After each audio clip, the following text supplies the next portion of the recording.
Duilio Ines, la terapia di coppia ormai prosegue da diverso tempo, però io vi ho detto più volte di fare più cose insieme.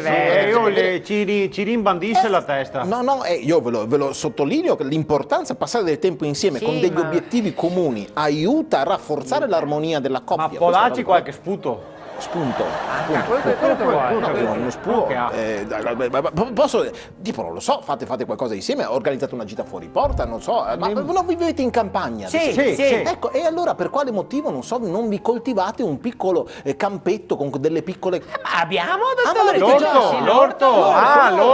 L'orto in casa. Sì, quindi siete degli esperti. Sì. Che bello, cosa avete? Allora, noi siamo tanto appassionati di piante officinali. Sì, piante officinali, bello, quindi siete degli esperti, non so, degli appassionati, che bello. Cultori, che bello. E di che cosa avete? Non so, il timo, la salvia, cosa avete?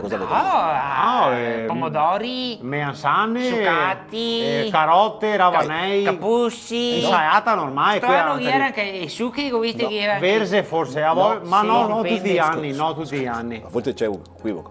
E queste non sono piante officinali. Come no?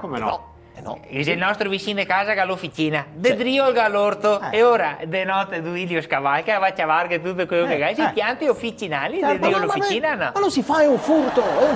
Ah, perché 600 euro per riverniciarti il paraurti, lei come lo chiama? Scherziamo? Dottore, mi rifà andando a cavare le piante officinali, scherziamo? Chilometri zero. È tutto più buono il chilometro, glielo consiglio anche a lei, ma dottore. io lo so, ma non è che potete andare a rubare a casa degli altri, vabbè lasci... No, ma dottore, mi scusa, qua non ci stiamo capendo, noi siamo amanti della cosa a chilometro zero. Che roba che ha tutto un altro gusto. Non so sia caro le porto la prossima volta un bel poestreo allevato a terra, così si rende conto del gusto. Volentieri, bello, quindi avete il pollaio. Questo... No, noi altri no, ma st'altro vicino di casa sì.